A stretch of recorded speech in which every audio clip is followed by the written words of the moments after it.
Gang violence is a growing issue that affects the lives of many Americans across the U.S. Most gang activity takes place in large cities, which makes up most of the crime. Gang violence affects communities in many harmful ways, beyond just crime. These crimes often happen in public, involving guns, and create stress for people living nearby. Studies show that living in gang neighborhoods can lead to more health problems, such as babies being born too early or too small. These effects also make racial, ethnic, and economic health gaps worse. The growth of these gangs is likely due to poverty, limited opportunity, unstable family environments, and a lack of community support. There are 5 risk factors that contribute to individuals joining gangs: individual, family, school, community, and peer. Individual risk factors include things like exposure to firearm violence, early fatherhood, early and persistent non-compliant behavior, and mental health problems. Family risk factors include abusive/antisocial parents, delinquent siblings, and low parental education. School risk factors: bullying, low achievement in school, unsafe schools, and student failure in the first grade. Community risk factors include availability and use of drugs in the neighborhood, availability of firearms, community disorganization, and high crime neighborhoods. And lastly, peer risk factors include gang membership, peer rejection, association with gang-involved peers or relatives, and peer alcohol drug use. The Comprehensive Gang Model, or the CGM, combats gang violence by attacking it at the root, by eliminating the risk factors.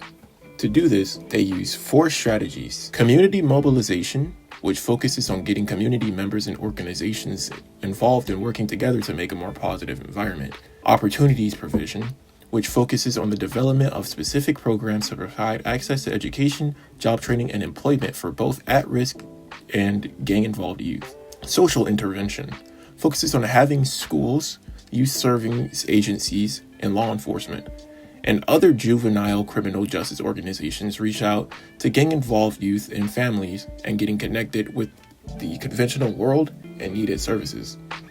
Suppression uses juvenile criminal justice system and community-based agencies, schools, and grassroots groups to supervise and monitor gang-involved youth. Gang crime negatively affects local businesses. The presence of gang violence can make businesses lose money because people are too afraid to get out and shop. Some gang members even use graffiti to mark their territories, and business owners lose money by cleaning it up.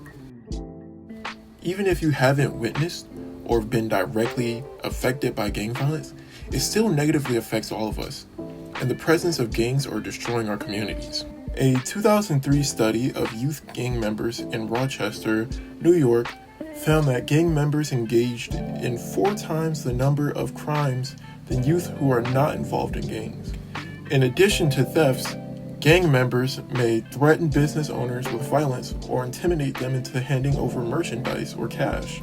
This evidence shows that even though all crime is not committed by gang-involved youth, they are still responsible for the majority of crimes committed. A study was conducted in LA, which confirmed the program's effectiveness, showing that hotspots of violent crime were reduced, in particular among multi-generational territorial gangs. And with widespread implementation of the CGM, I believe that the number of these crimes committed by gang-involved youth can be significantly reduced across America. In summary, the increase of gangs, gang members, and homicides related to gangs shows how deeply rooted the issue has become, especially in larger cities, but also how it can negatively affect individuals, families, communities, and education. But with efforts of the OJJDP and the creation of the CGM, the cause and effects of gang violence were addressed, and by using these strategies, they were able to decrease gang-related activities.